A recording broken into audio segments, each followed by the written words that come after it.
Welcome to my YouTube channel. आज मैं आपको इस वीडियो में क्लास 10 के लिए उर्दू ग्रामर पढ़ाऊंगी।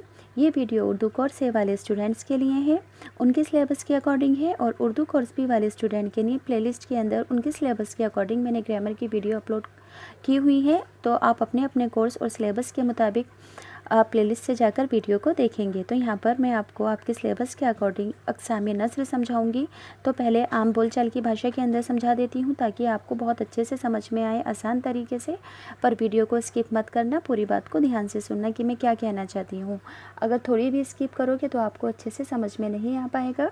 तो एक बात ध्यान रखना कि अपने ख़यालातों को आम बोलचाल की भाषा में लिख रही हूँ, एग्ज़ाम में मत लिखना। ये सिर्फ ये समझाने की लिए लाइन लिखी है मैंने।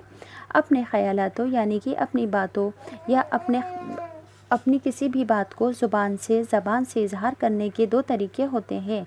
अपने ख़यालात को ज़बान से इज़हार करने के दो तरीके होते हैं, पहला नज़्र और दूसरा नज़्म। अब एग्ज़ाम में इस बात को कैसे लिखोगे आप? अदबी यानी कि लिटरेचर, अदबी इज़हार, और अपने तख़य्युलात यानी कि ख़यालात की तरसील के लिए ज़बान के इस्तेमाल की दो सूरतें होती हैं। अदबी इज़हार और अपने तख़य्युलात की तरसील के लिए ज़बान के इस्तेमाल की दो सूरतें होती हैं, पहला नस्र और दूसरा नज़्म। तो यहाँ पर हम नस्र की किस्मों के बारे में बात करेंगे। तो आपको पहले ये जानना ज़रूरी है कि नस्र किसे कहते हैं। तो एक बात हमेशा ध्यान रखना कि नस्र का मतलब है कि उर्दू लिटरेचर, उर्दू अदब में जो नज़्म नहीं है बाकी सब बचा हुआ नस्र है। जो नज़्म नहीं है वो नस्र है उर्दू लिटरेचर, उर्दू अदब में। अब एग्ज़ाम में इस बात को किस तरह से लिखोगे? नस्र के लग़वी मायने बिखेरने के हैं, मगर इस्तिलाही मायनों में उस कलाम को नस्र कहते हैं जो कि नज़्म के बरखिलाफ़ हो, नज़्म के अपोजिट हो। जैसे कि मैंने ऊपर बताया था कि जो नज़्म नहीं है वे नस्र है, तो यहाँ पर भी यही बताया गया है कि जो नज़्म के अपोजिट है वही नस्र है। अब नस्र लिखने वाले को नस्र निगार कहते हैं।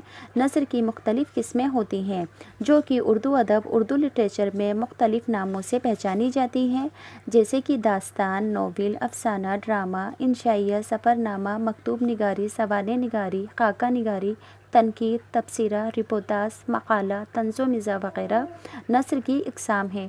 तो आपके सिलेबस के अकॉर्डिंग आपको नस्र की कौन कौन सी किस्में पढ़नी है? दास्तान और नोवेल तो इससे पहले वाली वीडियो में समझा चुकी हूँ। अब इस वीडियो में मैं आपको मकतूब निगारी के बारे में बताऊंगी कि नस्र के अंदर मकतूब निगारी का मतलब क्या होता है, मकतूब निगारी किसे कहते हैं। तो यहाँ पर मकतूब निगारी की आपको मैं डेफिनेशन समझाती हूँ कि आप एग्ज़ाम में अगर इसके बारे में पूछा जाए तो क्या लिखोगे। तो मकतूब निगारी का मतलब एक तरह से ख़त लिखना होता है, पर यहाँ पर ख़त आम बोलचाल की भाषा में नहीं लिखा जाता है, उर्दू के बहुत अच्छे अच्छे लफ्ज़ों के इस्तेमाल से लिखा जाता है। इतनी बात तो ज़ुबानी तौर पर आपको समझ में आ गई होगी कि आखिर मकतूब निगारी है क्या। अब इस बात को किस तरह से पेश करेंगे एग्ज़ाम में, इस बात को ध्यान से सुनना। मकतूब या ख़त एक तरह की ज़ाती सरगर्मी है, यानी कि मकतूब निगारी ज़ाती तौर पर की जाती है। इसका मकसद किसी दूसरे शख्स से कलमी यानी कि लिखना, कलमी राब्ता कायम करना होता है। मकतूब या ख़त एक तरह की ज़ाती सरगर्मी है, इसका मकसद किसी दूसरे शख्स से कलमी ताल्लुक़ कायम करना होता है। लेकिन ऐसे बहुत से ख़त लिखे गए हैं जिनकी अदबी हैसियत अब मुसल्लिम हो चुकी है। ख़तूत में अपने ज़माने के यानी कि कुछ ख़त ऐसे हैं जिसमें अपने ज़माने के सियासी यानी कि सियासी मतलब पॉलिटिक्स से रिलेटेड, समाज से रिलेटेड, माशराती यानी कि इकोनॉमी से रिलेटेड, और अदबी ज़िंदगी से यानी कि कल्चर से रिलेटेड की बहुत सारी सच्ची बातों की झलक मिलती है। ऐसे बहुत सारे ख़तूत हैं। ख़तूत यानी कि ख़त की जमा। उर्दू ख़त निगारी में मिर्ज़ा गालिब का नाम सबसे ऊपर आता है। इनके ख़तों से जदीद यानी कि नई उर्दू नस्र की राह हमवार हुई।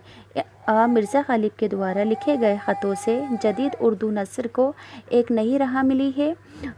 गालिब की शख्सियत उनके ज़माने के दिल्ली के हालात, उनके शागिर्दों और हम असरों के मुतालिक बहुत सी बातों का पता चलता है।